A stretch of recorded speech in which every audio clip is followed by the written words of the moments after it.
सच, साहस, सरोकार। चुनावी बिगुल बज चुका है। हर पार्टी की नजर उत्तर प्रदेश पर है, क्योंकि कहा जाता है, पुरानी कहावत है कि उत्तर प्रदेश में जिसने जीत हासिल कर ली वो सत्ता पा गया, वो केंद्र में बैठ गया। और राजधानी की गलियों में सिर्फ एक ही सवाल का शोर है, आखिर जनता का दिल, दिमाग और वोट किसकी ओर है। नमस्कार, मैं हूं किरण, आप देख रहे हैं प्राइम टीवी और इस वक्त हम मौजूद हैं लखनऊ के बहुत ज्यादा मशहूर दारुल शफा पर, जहां पर अक्सर चुनावी चर्चा करते हुए तो लोग आपको मिल ही जाएंगे। यहाँ पर बहुत सारे लोग आज भी मौजूद हैं जिनसे हम जानेंगे कि आखिर वो कौन से मुद्दे पर किसे पसंद करने वाले हैं, मौजूदा सरकार से कितने खुश हैं या फिर नाराज हैं। आपका नाम सबसे पहले बताएं। लालजीत यादव। किसकी तरफ जा रहा है मन से वोट देना है या दिमाग से?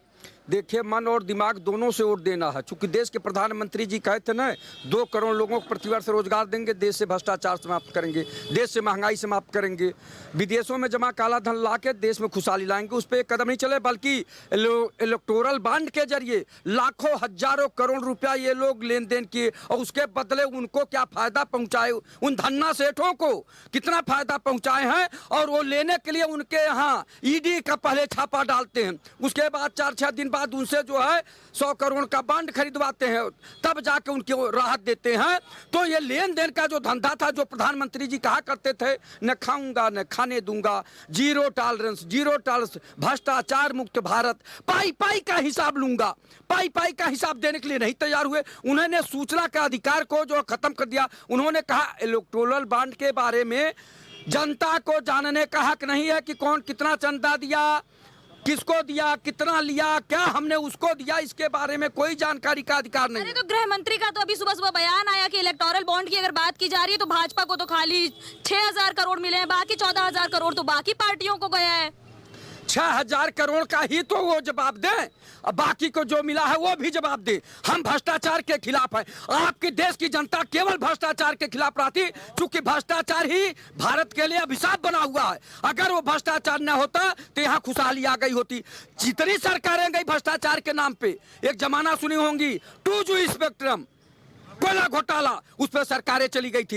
एक बार बोफोर्स घोटाला है, आपकी उम्र कम है ये भाई साहब जान होंगे, बोफोर्स घोटाला चला, उस समय राजीव गांधी की सरकार चली गई। अब तो इलेक्टोरल बॉन्ड घोटाला है, इसका जिम्मेदार कौन है? माननीय प्रधानमंत्री जी है इसका जिम्मेदार। क्योंकि प्रधानमंत्री को नहीं मौका मिलने वाला, उनको जाना चाहिए। अगर जनता संवेदनशील है भारत की और वास्तव में भ्रष्टाचार समाप्त करना चाहती है, तो जो व्यक्ति कंपनी लॉ एक्ट में संशोधन किया, इनकम टैक्स लॉ में संशोधन किया, और राइट टू इंफॉर्मेशन, सूचना के अधिकार में संशोधन किया कि जनता को जानने का अधिकार नहीं। क्यों नहीं भैया जनता को जानने का अधिकार? आप किससे चंदा लिए हैं?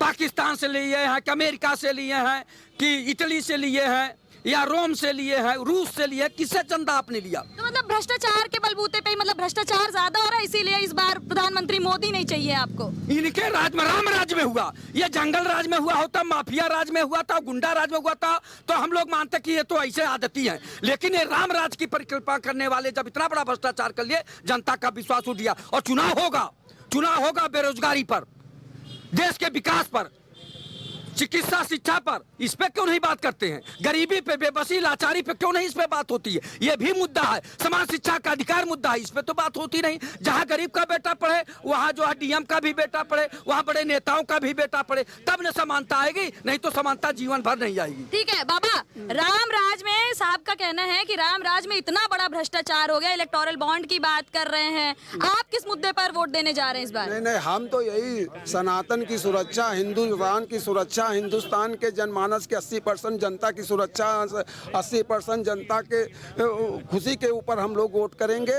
और जो इन लोगों ने कह रखा है, इन लोगों ने तो पहले से ही भ्रष्टाचार मचा रखा था। और 6000 करोड़ जो पार्टी हमारी बता रही, भारतीय जनता पार्टी, 6000 करोड़ हमारे पास आए, 14000 करोड़ उनके पास गया। और आज तो भारतीय जनता पार्टी ने इसको पारदर्शिता ला करके खड़ा कर दिया कि जो कहाँ से। हाँ, ये बात जरूर है कि उसकी जानकारी होनी चाहिए जनता कहाँ से पैसा आया है, और उसी पे वोट कर रहे हैं, करेगी जनता 2024 में। और कहीं कुछ नहीं, हाँ मुद्दे हैं, लेकिन मुद्दे कम हुआ। चाहे आप महंगाई देख लीजिए, चाहे भ्रष्टाचार देख लीजिए, इस सब में वो लगा कमी आई जा रही है, उसको लगाया जा रहा है कि लगाओ।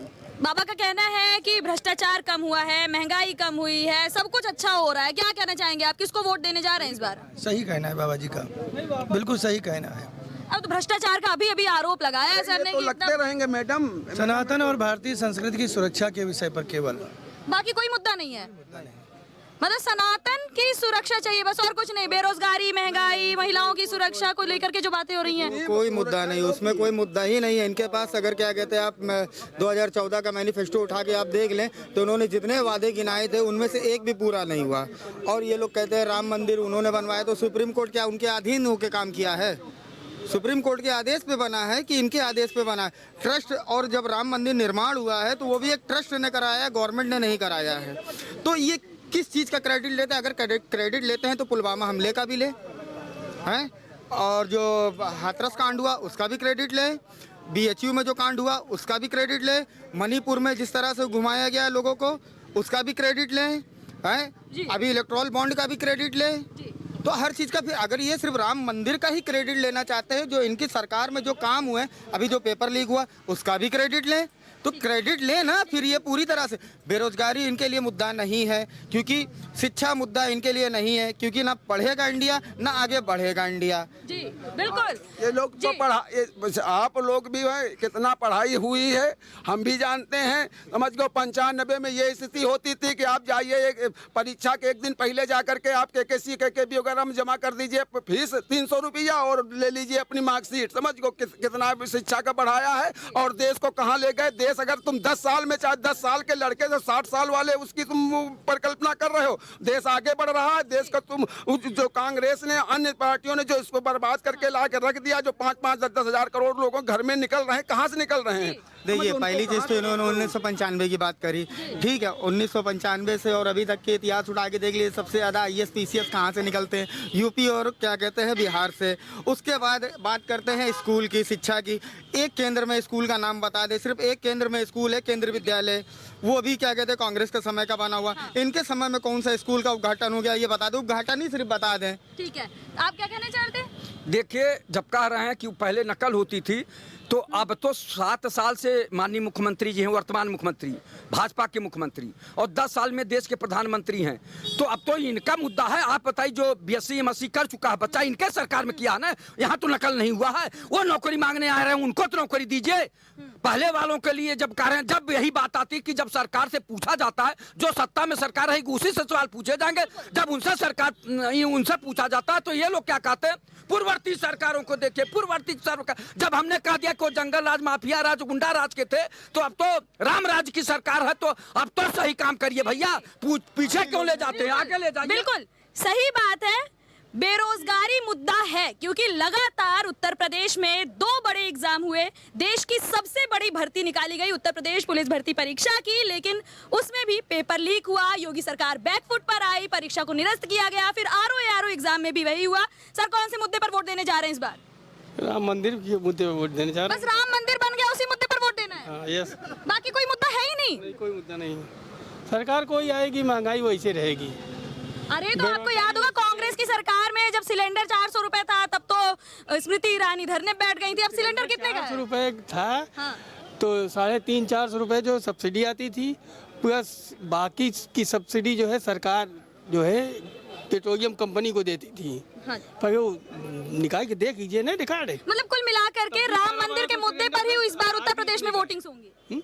राम मंदिर के मुद्दे पर ही उत्तर प्रदेश की जनता वोट देने वाली है। हाँ, राम मंदिर के मुद्दे पे ही वोटिंग होगी। राम मंदिर का मुद्दा जनता के बीच बना हुआ है। सबसे बड़ी बात यह है क्योंकि यहाँ पर लोग लगातार राम राज्य और राम मंदिर के मुद्दे की बात कर रहे हैं। जी, स्टेट ऐसे होंगे जहाँ विपत्तियों का खाता नहीं खुलेगा। जी ठीक है। इस बार कौन से मुद्दे पर वोट देने वाले हैं आप? आप वोट ही नहीं देंगे? कुछ तो होगा ना, कुछ तो टॉपिक होगा। किस मुद्दे को लेकर के आप वोट देने जा रहे हैं? कोई तो पसंद होगी आपकी। हम लोग तो अभी बेरोजगार हैं मैम, क्या तो बेरोजगारी के नाम पर मतलब कुछ तो कह ही सकते हैं। कोई यहाँ पे आपसे पूछने थोड़े आ रहा है कि क्यों नहीं दिया हमें वोट। ठीक है, मैं सोचेंगे। अच्छा, किस मुद्दे पर वोट देने जा रहे हैं इस बार? देश की एकता अखंडता है राम मंदिर पर। बस राम मंदिर। सर, कौन से मुद्दे पर वोट देने जा रहे हैं? बेरोजगारी। और कुछ? बस यही है सबसे टॉप। यहाँ पर यूथ के लिए ये है, लेकिन यहाँ पर जो सीनियर्स हैं उनका तो साफ कहना है कि उन्हें सिर्फ राम मंदिर के मुद्दे पर। वो अपना जीवन बिता चुके हैं, उनको अब क्या मिलना है, ना नौकरी कर रहे हैं ना कुछ, वो अपना अच्छे से काट रहे हैं। एम्प्लॉयमेंट तो युवा को जरूरत है। अब मेरी भी उम्र निकल गई, मैं भी अब युवा नहीं रहा। 2 साल कोरोना काल खा गया नौकरी के, उसकी भी छूट मिलनी चाहिए थी लेकिन नहीं मिली। तो अब हम तो नहीं कर पाए, लेकिन आने वाली पीढ़ी के लिए तो कम से कम रोजगार को बिल्कुल। सर, कौन से मुद्दे पर वोट देने जा रहे हैं इस बार? उच्च शिक्षा और जितनी भी सारी व्यवस्थाएं हैं और सुदृढ़ हो, अच्छा हो। और हमें लगता है कि पिछली सरकारों के अपेक्षा उत्तर प्रदेश में योगी आदित्यनाथ की जितने दिन सरकार रही 6.5 लाख रोजगार दिया है। वही आप 12 से 17 की आंकड़ा आप निकालेंगी तो 1,95,000 नौकरियां दी गई, वो भी विशेष समुदाय को। और भारतीय जनता पार्टी में सबका साथ, सबका विकास और सबके विश्वास की बात करती है। और हर वर्ग और हर क्षेत्र में हमने रोजगार दी है। शिक्षा हो, स्वास्थ्य हो, रोजगार हो, कानून की व्यवस्था आप करती है। गुंडे माफिया प्रदेश छोड़ के पलायन हो गए। और इस बार भी अभी सर ने हाथरस कांड का जिक्र किया था। हाथरस कांड देखिए, BHU का भी किया। देखिए, ये ऐसे मुद्दे हैं जो देश में, पूरे देश में भुनाए गए थे। अपराध साबित नहीं होगा, किसी को आप अपराधी नहीं बना सकती। हाँ, ठीक है। इस संविधान में भी है, जब अपराध साबित होगा तो घर भी गिरेगा, जेल में तो गए हैं। ये क्या बात करेंगे?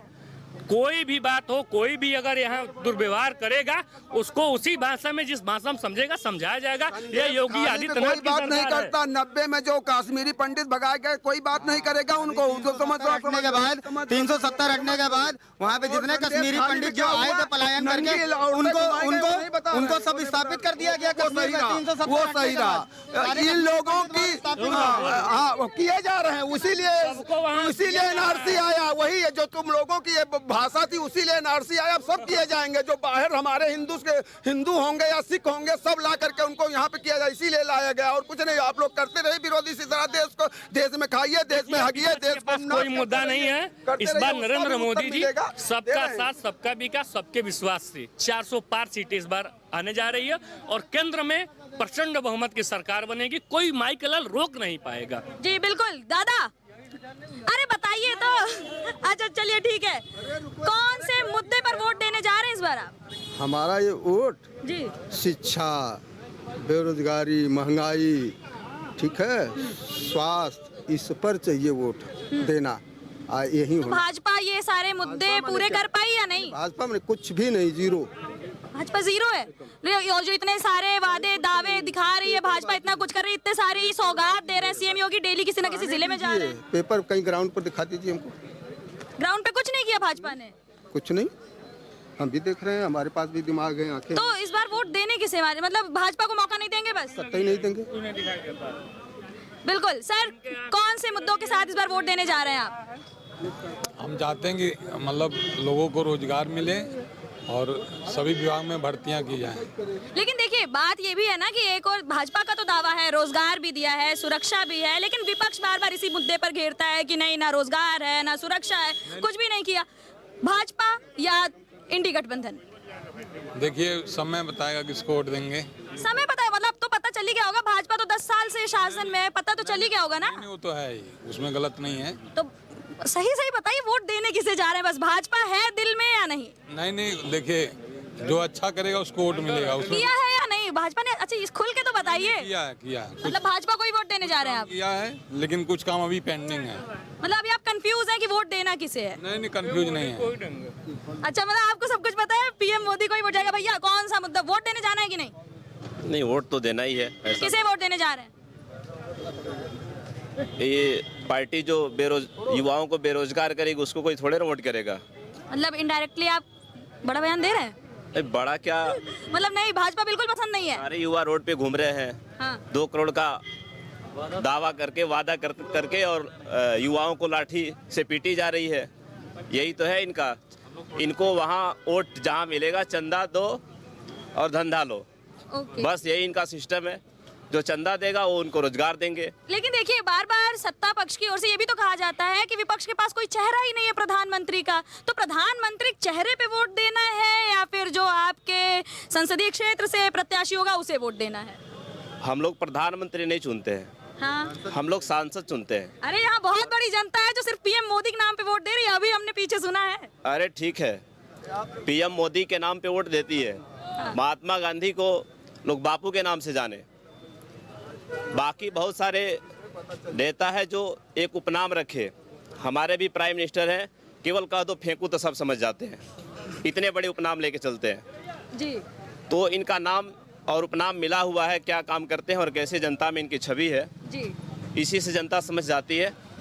बाकी जनमत है, जिसका जो सुझाव होगा अपना करेगा जी। जनमत है। बेरोजगारी सबसे बड़ा मुद्दा यहाँ पर जो सबके मुख से निकल रही है, एक ही बात है, बेरोजगारी का मुद्दा।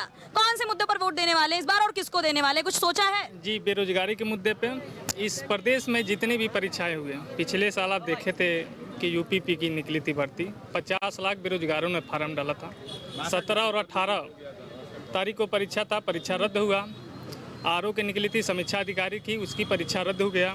हम उत्तर प्रदेश में रहते हैं, यह प्रदेश 24 करोड़ की आबादी है, जिसको अमेरिका, चाइना और भारत को हटा दिया तो विश्व का 5वां नंबर के देश की आबादी हम रखते हैं उत्तर प्रदेश। और ये रोजगार का मतलब ये नहीं है कि हम शराब भट्टी खोल दिए, 10 लोग ठेला लगा दिए वहाँ पे, उसको रोजगार नहीं कहते हैं। रोजगार उसको कहते हैं कि लड़का अगर क्वालिफिकेशन अच्छा है तो उस हिसाब से उसको नौकरी चाहिए। अब हम एम.ए. हैं, B.एड हैं, अब हम कहें कि हम पकौड़े बेच रहे हैं, उसको रोजगार में आ जाइए। हम ये कहें कि चलिए पेट्रोल पंप पे हम काम करें, वो रोजगार में आ जाइए, वो रोजगार का आंकड़ा नहीं है। अपने यहाँ से तो बढ़िया नौकरी बिहार में निकला है। बिहार में 2,75,000 नौकरी दे दिया, अपने यहाँ नौकरी कहाँ है? बिहार में सत्ता भी तो पलट गई। हाँ, तो सत्ता तो है, पलटू राम है तो सत्ता पलटेगी, पलटू राम है तो सत्ता तो पलटेगी ही। लेकिन यहाँ भी सत्ता पलट सकती है। बेरोजगारी, जी हम युवा हैं, हम बेरोजगारी वोट देंगे। बस बेरोजगारी मुद्दा है मुख्य मुद्दा। दादा वोट देते हैं कि नहीं, पहले ये बताइए, वोट देने जाते हैं? वोट देते हैं बेटी, बाकी हम नहीं बताएं कि हमारा मन चाहे जहाँ देंगे। अच्छा, मतलब वो वहीं जाके तय होगा, बिकाए नहीं है, मतलब कोई खरीद नहीं सकता है, वोट उसी को देंगे जो काम करेगा। जो खरीदेगा वो काम नहीं करेगा। वोट बिकाऊ नहीं है और वोट बिकाऊ होना भी नहीं चाहिए। मुद्दों पर ही वोट देना जरूरी है, क्योंकि 5 साल बाद ही ये मौका मिलेगा जब आप दोबारा किसी को चुन पाएंगे। और इस बार जिसे चुन लिया, 5 साल तक वो चाहे जो करे वो तो आपको झेलना ही पड़ेगा। सर, कौन से मुद्दे पर जा रहे हैं वोट देने? हम तो देंगे मैम गठबंधन को। गठबंधन को। मुद्दा क्या रहेगा? मुद्दा महंगाई, आप खुद ही देख रही हैं, आप मीडिया वाली हैं, बहन जी हमारी, जैसे हमारे घर में बहन से आप हैं, और आप ये देख रही हैं कि महंगाई 9-10 साल के काल में मोदी जी ने और योगी जी ने क्या करवा दिया काम।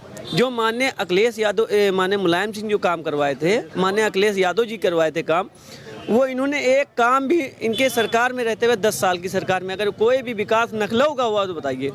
लखनऊ में कोई विकास काम नहीं दिख रहा है। विकास नहीं हुआ है, युवा बेरोजगार है, नौजवान बेरोजगार सब है। किसान पे बात नहीं करते मोदी जी, केवल मंदिर और घंटी पे जाके बात करेंगे। ठीक है, देखिए हमारे जो इस क्षेत्र के, जो संसदीय क्षेत्र के सांसद हैं, वो रक्षा मंत्री भी हैं, 10 साल हो चुके हैं। लखनऊ में आप जितने भी सालों से रह रहे हो, जब से भी रह रहे हो, क्या कुछ विकास नजर आया है? अगर विकास ही देखना है तो शहर के पुराने शहर में या नए शहर में गलियाँ कूचे में जाइए आप, वहाँ आपको दिखेगा विकास। बजाती नालियाँ, नालियों में खेलते हुए बच्चे, और उनका सरकारी स्कूल में नाम लिखा है नहीं लिखा है कुछ पता नहीं है। सर, आप कह रहे हैं विकास हुआ है, सर का कहना है कि विकास तो जाना है, तो विकास अगर देखना है तो गलियों में जाना पड़ेगा। नहीं, विकास हुआ है, ऐसा नहीं है कि नहीं हुआ। विकास हुआ है? 10 साल की सरकार में कौन सा विकास किया है योगी मोदी जी ने, बताइए। नहीं, कुछ काम हुआ है? कौन सा काम किया? जनता को तो गिनाइए। एक काम अब 2 काम आप गिना दीजिए, कोई भी 2 काम बता दीजिए। हम गिना दे रहे हैं, ठीक है। रोड बने हैं, ऐसा नहीं, कई जगह का हाईवे। अरे कहाँ के बने हैं? नाम का जीघा तो होता है। गोरखपुर का रोड जो है, नहीं उसमें गलत। रह कहाँ रहे हैं आप? अरे पहले आप रह कहाँ? दिल्ली की रोड बनी हुई, मान्य दिल्ली की रोड बनवाए के, तो यहाँ की बात करेंगे, यहाँ की बात बता करिए। गोरखपुर के ही तो हैं। लखनऊ में, मतलब आप लखनऊ में कितने सालों से? काफी दिन से। तो फिर भी लखनऊ में कुछ तो ऐसा रहा होगा ना कि आपने पिछले 10 सालों में जो चीज ना देखी हो वो अब देखा हो, कुछ ऐसा रहा हो। घर टूटते हुए देखा। आप अकबर नगर में देख लीजिए, माननीय मुलायम सिंह थे, अकबर नगर में देखिए, छात्रों को डंडे खाते हुए देखा, ये सब देखा है। घर टूटते हुए, लोगों को बेरोजगार घूमते हुए, शिक्षा की मांग करते हुए, बीटीसी छात्रों को पिटते हुए, नौकरी का हक मांगते हुए, यहाँ पे पिटाई होते हुए, ये सब देखा है लोगों ने। इसको अगर विकास कहते हैं तो हाँ, बढ़िया विकास है। माननीय मुलायम सिंह की सरकार में कभी भी अकबर नगर में बिल्डोजर नहीं चले हुए, अखिलेश भैया की सरकार में नहीं चले हुए, मायावती की सरकार में बिल्डोजर नहीं चला हुआ अकबर नगर में। योगी मोदी जी जनता से वोट लेके क्या वहाँ पे मुसलमान, हिंदू, कोई भी जात बिरादरी का रह रहा हो, कोई भी जात धर्म का रह रहा हो, उसे तो अवैध अतिक्रमण बताया जा रहा है ना कि अवैध था। पहले भी तो अवैध होना चाहिए। मुलायम सिंह की सरकार में वो भी तो तभी तो अवैध था, तब क्यों नहीं हुआ, कार्रवाई क्यों नहीं हुई? और रिवर फ्रंट बनने जा रहा है, जो लोगों को सुविधा मिलेगी, सुंदरता बढ़ेगी लखनऊ की। थे जो पहले बनवाए थे तो वो कैसे बनवाया था? नदी पे बनते हैं रिवर फ्रंट, नाले पे नहीं बनते हैं। थोड़ी ना बनते, सबके घर नाले पे कौन बदबू सुनने जाएगा रिवर फ्रंट की? ये बताइए, सिर्फ एक पर्टिकुलर जगह को टारगेट करके सिर्फ लोगों को परेशान किया गया है। और जो लॉ के हिसाब से अगर एलडीए की जमीन पे अगर किसी का 15 साल से ऊपर कब्जा है तो उसको पहले सरकार से नोटिस भिजवाना पड़ेगा, तब उसका अतिक्रमण हटेगा। बगैर नोटिस के कुछ नहीं होता। और प्राइवेट अगर है जगह और अगर 30 साल से आदमी रह रहा है तो उसके लिए भी सेम प्रावधान है। वहाँ 1970 से लोग रह रहे थे, तो आपने सडनली कैसे इतना बड़ा आपने एक्शन ले लिया? आपने उन लोग के लिए पहले आप लोग को जुगाड़ करना चाहिए था, उनके घर के लिए, उनके रोजगार के लिए, तब आप इस चीज़ के लिए करते हैं। आपने डायरेक्ट उठाए बुलडोजर चला दिया बिना नोटिफिकेशन के। ये कौन सी बात? जब हाई कोर्ट ने स्टे लगाया है तब जाके सरकार मानी है। अभी उसके बाद भी आप चले जाइए अकबर नगर में, वहाँ अभी भी क्या कहते हैं पीएससी पूरी तैनात है और तोड़े जा रहे हैं, अभी भी तोड़े जा रहे हैं घर। अब जाके रिपोर्टिंग कर सकती हैं। जी बिल्कुल, लेकिन अब देखिए वो बात तो ऐसी होगी ना, क्योंकि उसमें अब देखिए अब कोर्ट का भी इंटरफेरेंस है। कोर्ट बता रही है कि अगर अब सबसे बड़ी चीज़ देश में सबसे बड़ा पद किसका होता है? कोर्ट का होता है या सरकार का होता है? कोर्ट अगर आदेश कर देगा किसी चीज के लिए तो उसको सरकार को मानना। हम कोई बात नहीं कर सकते क्योंकि देखिए न्यायालय सर्वोच्च है। सुप्रीम कोर्ट ने इलेक्ट्रोल बॉन्ड के ऊपर फटकार लगाई, लेकिन अभी तक सरकार चेती नहीं है। तो ये सुप्रीम कोर्ट की निंदा कर रहे हैं कि नहीं? और आपने बात करी राजनाथ सिंह जी की कि रक्षा मंत्री रहे, उन्हें हम निंदा मैन के नाम से जानते हैं। सिर्फ निंदा करना उनको आता है, बाकी रक्षा करनी नहीं आती है। वहाँ डोकलाम में हमारे क्या कहते हैं कितनी सीमा के अंदर क्या कहते हैं चाइना के सैनिक आ गए, अभी तक उन्होंने एक बार भी जवाब दिया उसके लिए?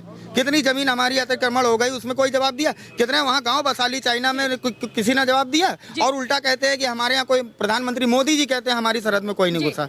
नहीं डरे नहीं, हम वोट देंगे। हाँ तो किसे वोट देंगे वही तो हम पूछ रहे हैं। बताया जाता किसको वोट देंगे। अच्छा मुद्दा क्या रहेगा? चलिए ये मत बताइए वोट किसे देंगे, मुद्दा क्या रहेगा? हमको नहीं मालूम। सर मुद्दा क्या रहेगा? वोट देने जाना है या नहीं इस बार? बिल्कुल जाना है। बिल्कुल। मुद्दा क्या है? मुद्दा राष्ट्रवाद, देश का विकास, आम जनता को, गरीबों को, सभी को बढ़िया न्याय मिले। जो हमारे 1971 से बेचारे मथुआ समुदाय के जो पड़े हुए थे अभी तक, उनको सीए से लाकर उनको नागरिकता दी गई, तो इसमें गलत क्या है? ठीक है, हमारे साथ एक भैया हैं जो दिन भर बहुत ज्यादा लोग मिलते हैं। भैया वोट देने जा रहे हैं, पहले ये बताइए। तो देंगे, जाहिर सी बात। किसको वोट देना है? हम तो बीजेपी वाले हैं, साफ बात। साफ बात। अच्छा मुद्दा क्या है? बीजेपी को पसंद काहे करते हैं? देखिए पसंद, आज हम खुलेआम घूम रहे हैं, खुलेआम कुछ भी कमा दमा रहे, कोई टेंशन नहीं है। ऐसे है वसूली चलती थी रोडों पे, आज वो चीजें नहीं है। वसूली बंद हो गई पूरी तरह से? बस बंद है, आराम से कमा खा तो रहे हैं। यही अभी तो यहाँ पे लोग भ्रष्टाचार का आरोप लगा रहे हैं। भ्रष्टाचार वो तो कहेंगे, अब सबका कमाई बंद हो गया, सीधी बात है बस। अच्छा मतलब एक तरफ कमाई बंद हुई इसीलिए लोग विरोध कर रहे हैं। जाहिर सी बात वो चिल्लाएंगे। अच्छा मुद्दा, मेन मुद्दा यही होगा आपके वोट देने का कि वसूली बंद हो गई? बस सीधी बात। वसूली बंद हो गई, भ्रष्टाचार बंद हो गया। सर बताएं कहाँ जा रहे वोट देने? मतलब वोट किसको देना है? हम लोग भारतीय जनता पार्टी वाले हैं, किसको देना क्या है? अच्छा जो विकास करेगा। अच्छा ठीक है, अब हमारे साथ भारतीय जनता पार्टी के सर कार्यकर्ता, सर भारतीय जनता पार्टी कार्यकर्ता लोगों ने काला चश्मा ऐसा लगा रखा है कि उनको विकास दिखाई नहीं दे रहा है, तो उसको क्या कर सकते हैं? अभी देखिए वहाँ कुछ लोग हैं वो रोजगार की बात कर रहे हैं। रोजगार पहले की सरकारों में 2 किलोमीटर राष्ट्रीय राजमार्ग बनता था, 27 किलोमीटर रोड बन रहा है। पूरा देश बदल रहा है। टनल के माध्यम से 18 किलोमीटर की सुरंग में सड़कें बना दी गई हैं, जिससे लोगों का सफर आवागमन जो है सुविधाजनक हो गया है, कम समय में जा रहे हैं। ये देश तरक्की की ओर है, और जो तरक्की पे लाके खड़ा किया, जिसने देश के मान सम्मान को बढ़ाया है, हम उसको वोट देंगे। सर देखिए देखिए आप बीजेपी से हैं, लेकिन ये जनता से जुड़े हुए आदमी ये सवाल कुछ करना चाहते हैं। मैंने एक चीज बोली कि सड़कें एकदम दनादन बन रही हैं। हाँ, लोगों की स्पीड बढ़ रही है, ठीक, यही क्या यही विकास है ना? हाँ हाँ, उसमें ये बताइए, ये ज्यादा दूर नहीं जा रहे हैं, ज्यादा दूर पूर्वांचल एक्सप्रेस, सुनिए, पूर्वांचल एक्सप्रेस वे पे ही चलते हैं। क्या बैलगाड़ी या किसान को क्या कहते हैं परमिशन है जाने की? एकदम तैयार बैठे मोदी जी को पुनः तीसरी बार प्रधानमंत्री बनाए जाने के लिए। और मैं आपको बता दूं, बैलगाड़ी को और किसान को पूर्वांचल पे जाने की अनुमति है? सम्मान को आगे बढ़ाने का काम किया है, जिसने देश के लोगों का सर गर्व से ऊपर किया है। अब ये आप जानिए। अरे आप बताने वाले हो, हमें तो नहीं लगता। अयोध्या की जमीन एक बार नहीं 50 दफा रजिस्ट्री में गई, एक के हाथ बिकी, दूसरी बार बिकी, दूसरी बार बिकी, तीसरी बार बिकी। देखिए कुछ लोग ऐसे हैं, सुनिए मेरी बात सुनिए। अनाचार, दुराचार, व्यभिचार, कुविचार वाले व्यक्ति, उनका रोजगार बंद हो गया है, वो परेशान है। देश के अंदर हमारे देश के अंदर, एक मिनट भैया, आप बोल रहे थे, हम नहीं बोल रहे थे ना। हमारे देश के अंदर एक भी मोबाइल कंपनी नहीं थी, आज 146 कंपनियां मोबाइल की हैं। यहाँ रोजगार बढ़ रहा है तमाम सेमी सेक्टर। इसका कौन लाया, क्या किया है? सुनिए, डिजिटल इंडिया का विरोध किसने किया था? डिजिटल इंडिया का ये 10 साल के अंदर हमारा देश कहां से कहां पहुंच गया है। आज हम समुद्र के नीचे से मेट्रो निकाल रहे हैं। हमने देश के अंदर चारों तरफ पूरे विश्व में आज देश की धाक दिखाई दे रही है। ये देश की जनता समझ रही है। और खास तौर पे क्या है, इन लोगों को, कुछ लोगों को ऐसा है कि एक तुष्टीकरण का काम करें, वो आदमी बड़ा अच्छा लगता है। जैसे कब्रिस्तान बना दो, शमशान घाट मत बनाओ। जैसे एक वर्ग के लोगों को ज्यादा पैसा दे दो, दूसरे यानी जातिवाद, मजहब का मतभेद पैदा करना। आज भारतीय जनता पार्टी सबका साथ, सबका विकास और सब में विश्वास कर रही है। ये बुरी बात है। सबका साथ, सबका विकास, सबका विश्वास। मुसलमान कहाँ गए उसमें? जो सीएए लागू हुआ उसमें मुसलमान कहाँ गए? उनको नागरिकता क्यों नहीं? अगर सबका साथ, सबका विकास है तो क्यों गए? क्यों नागरिकता नहीं है? पूछिए, मुसलमान को नागरिकता क्यों नहीं है?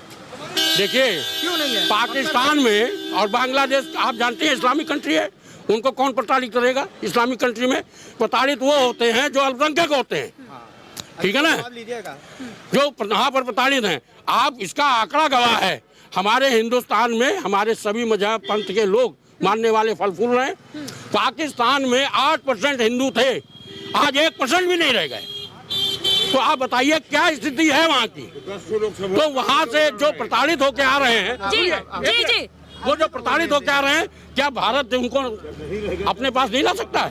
क्या बुराई है? हमारे मुसलमान भाइयों का क्या दिक्कत है? उनका अपना स्थान है, उनका अपना महत्व है। उनके महत्व को कौन कम कर रहा है? सर, एक बार जवाब ले लेते हैं, क्या कहना चाह रहे हैं? देखिए, इन्होंने अल्पसंख्यक की बात करी और धार्मिक तुष्टीकरण यानी प्रताड़ना की वजह से है। पाकिस्तान में शिया कम्युनिटी, अरे दादा जवाब तो ले जाइए, जवाब ले लीजिए। धार्मिक स्थिति और अल्पसंख्यक के तहत क्या कहते हैं दिया जा रहा नागरिकता। पाकिस्तान में शिया कम्युनिटी को मारा जाता है, अल्पसंख्यक है। पाकिस्तान में शिया कम्युनिटी अल्पसंख्यक है, उनको मारा जाता है। बर्मा में पूरी दुनिया ने देखा कि किस तरह मुसलमानों का कत्लेआम किया गया, यह भी अल्पसंख्यक है। चाइना में मुसलमानों को मारा जाता है, यह भी अल्पसंख्यक है। और ये तीनों देश जो हैं आपकी सीमावर्ती देश है, तो सिर्फ एक जन से इतनी नफरत क्यों? और बात करते हैं कि इनकी 57 कंट्री है तो वहाँ चले जाए। क्रिश्चियन की भी तो 72 कंट्री है, क्रिश्चियनों को वहाँ भेज दें। बौद्धिस्ट की भी 6-7 कंट्री है, उनको वहाँ भेज दें। जी, क्यों नहीं बिल्कुल। भेजते? सर, आप अभी जब मोबाइल कंपनियों की बात हुई तो आप कुछ कहना चाह रहे थे, आपसे जवाब चाहेंगे, क्या कह रहे थे आप? शायद विद्वान अधिवक्ता जी को ये नहीं मालूम था कि जहाँ तक मेरा आंकड़ा है, पूरे देश में और नहीं पूरी दुनिया में विकास जो सन 1980 के बाद हुआ, 80 के बाद हुआ। उसके पहले हम लोग स्कूल जाते थे, एक्का भी नहीं मिलता था, साइकिल नहीं मिलती थी। 80 के बाद हिंदुस्तान तरक्की किया और जब 2 किलोमीटर रोड की बात थी तो देश की आर्थिक स्थिति अत्यंत दयनीय थी। कांग्रेस विषम परिस्थितियों में चल करके इस आर्थिक स्थिति को ऊंचा करने का काम किया था, इन्होंने तो गिराने का कर दिया। अच्छा, आप कौन से मुद्दे पर वोट देने जाएंगे? मुद्दा क्या होगा वोट देने का? नीतियों कार्यक्रमों के आधार पर, बेरोजगारी के आधार पर, महंगाई के आधार पर, भ्रष्टाचार के आधार पर कि समाप्त किया जाए, इसके लिए के आधार पर हम वोट देने जाएंगे। अच्छा, ठीक है। हमारे साथ यहाँ पर और भी लोग मौजूद हैं। सर, अभी जब बात हो रही थी मुद्दे की, कौन सा मुद्दा होगा वोट देने का या फिर कुछ होगा, तो आप कौन से मुद्दे पर वोट देने जा रहे हैं? आप अच्छी सरकार चल रही है और मोदी जी को वोट जाएगा, सरकार फिर बनेगी। लेकिन मोदी जी को वोट कैसे? आप तो यहाँ लखनऊ से है ना, वोटर आईडी कहाँ की आपकी? लखनऊ की है। हाँ, तो लखनऊ में कहाँ आप मोदी जी को वोट दे देंगे? नहीं, आपको तो राजनाथ सिंह है, उनको वोट देंगे। तो राजनाथ सिंह ने काम किया है, काम भर काम दिख नहीं रहा आपको? तो अभी तो सब लोग गिना रहे थे काम, कौन इन लोग को तो लग ही नहीं रहा ना कोई काम। अच्छा, एक काम करिए, आप इन लोग को काम गिना दीजिए बस। हम गिना रहे हैं। हाँ। अकबर नगर टूट गया, अवैध का था, अब दिक्कतें हो रही है। सरकार बसपा और सपा में बसाए गए थे, अवैध था। अब कोर्ट ने आदेश दिया, उन्होंने मना किया, कोर्ट गई सरकार, कोर्ट ने आदेश दिया, तोड़ दिया। तो ये दिक्कत सबसे ज़्यादा बड़ी है। और विकास की बात कर रहे थे कि लखनऊ में ही विकास नहीं हुआ है, पूरे प्रदेश की क्या बात करें? नहीं, लखनऊ कौन सा विकास नहीं हुआ, नहीं दिख रहा क्या? कौन सा विकास नहीं हुआ? पहले आप ये तो बताइए, कह रहे हैं कौन सा विकास नहीं हुआ, इनको पता ही नहीं है। दादा ने अभी चश्मा उतार दिया तो शायद नजर नहीं आ रहा होगा इनको। अरे बताइए तो, विकास ये कह रहे हैं कि विकास तो बहुत हुआ है। अब इनकी नजर में हुआ होगा विकास, किनका हुआ? बीजेपी वालों का हुआ है विकास। सर एक काम करिए, लखनऊ में जो विकास हुआ है, इनको कोई भी 3 काम गिना दीजिए ऐसा जो लखनऊ में 10 साल के अंदर हुआ है, इसके पहले नहीं हुआ था, किसी का ध्यान ही नहीं गया था उस पे। किस पे? नहीं, पुल बने, कुछ बने ही नहीं। पुल गिना के दिखाने कितने? बताइए। एक तो ये बना है, किसान पथ भी बनवाया है। एक काम किसने बनवाया? किसान पथ, किसान पथ और क्या किसने बनवाया है? माने अखिलेश यादव जी ने बनवाया है। अटल बिहारी वाजपेयी किसने बनवाया? किसने बनवाया? एकाना स्टेडियम अखिलेश यादव ने बनवाया है। अखिलेश भैया ने एकाना स्टेडियम बनवाया है। मेदांता हॉस्पिटल अखिलेश भैया की सरकार में बना हुआ है। 1090 चौराहा अखिलेश भैया की सरकार में बना हुआ है। आपके हाईवे कार्यक्रम है न नीति है, खाली आप लोग ऐसे अंगड़ी पे बात करते हैं। मानने जो अखिलेश यादव जी ने जो काम कर दिया है, योगी मोदी जी 10 साल सरकार में रह के फिर नहीं कर पाएंगे। एकाना स्टेडियम अखिलेश यादव ने बनवाया, 1090 चौराहा अखिलेश यादव की सरकार में बना हुआ है, समाजवादी पार्टी की सरकार में। और आप वो देख लीजिए, मेदांता हॉस्पिटल बना हुआ है, अखिलेश यादव की सरकार में बना हुआ है। इनकी सरकार में 10 काम पूछिए, मेट्रो चलवाई अखिलेश यादव की सरकार में चलवाई। इनकी सरकार में पूछिए, भाजपा वाले खड़े हुए, ये सब मुद्दों को दाबते हैं। अगर इनसे काम की बात करेंगे तो ये वहाँ की बात कर रहे हैं, अकबर नगर की। अकबर नगर में न्याय दिलाने का काम नहीं, केवल अपराध का काम हो रहा है वहाँ पे। बिल्कुल, यहाँ पर जो जनता मौजूद है, इनके मिले जुले विचार हैं। कुछ भाजपा के समर्थक हैं, कुछ ऐसे हैं जो इंडी गठबंधन के साथ हैं। आप युवा हैं, आप किसको वोट देने जा रहे हैं इस बार? हम तो समाजवादी पार्टी को वोट देंगे। हम काहे? भाजपा इतना काम कर रही है 10 साल से, उसमें भाजपा से खुश नहीं है आप? नहीं, हम समाजवादी पार्टी को वोट देंगे। हम क्यों? मुद्दा क्या होगा? कुछ तो मुद्दा होगा कि बस ऐसे ही समाजवादी पार्टी को बस। हम लोग बेरोजगार हैं, इससे बड़ा मुद्दा क्या हो सकता? हम लोग बेरोजगार हैं, इससे बड़ा मुद्दा क्या हो सकता है? बताइए आप तो पढ़ी लिखी पत्रकार हैं आप।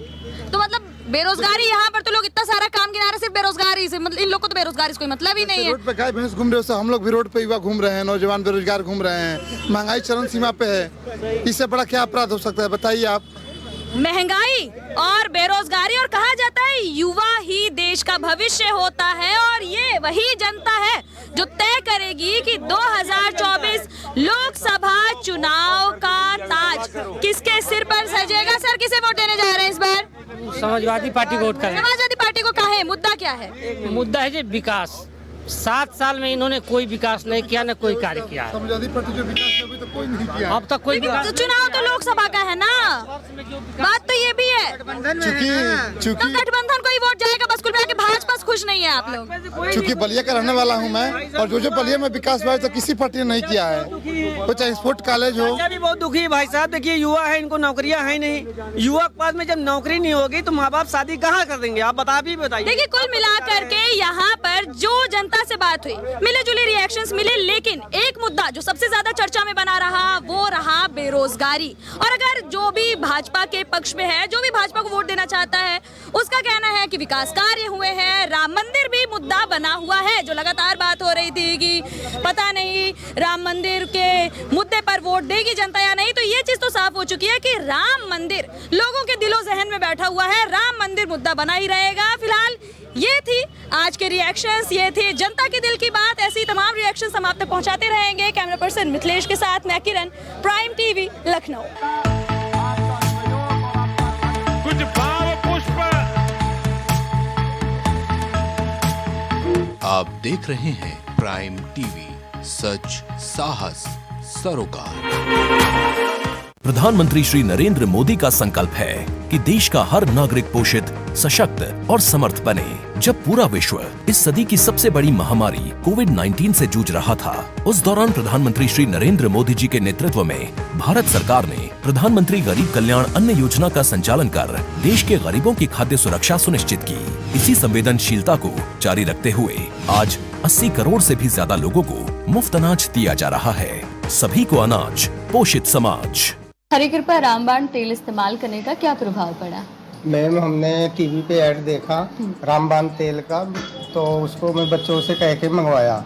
मेरे घुटनों में दर्द काफ़ी देरों से रहती थी। फिर उसको मैं 10-15 दिन इस्तेमाल किया। उसके बाद मेरे को काफ़ी राहत महसूस हुई।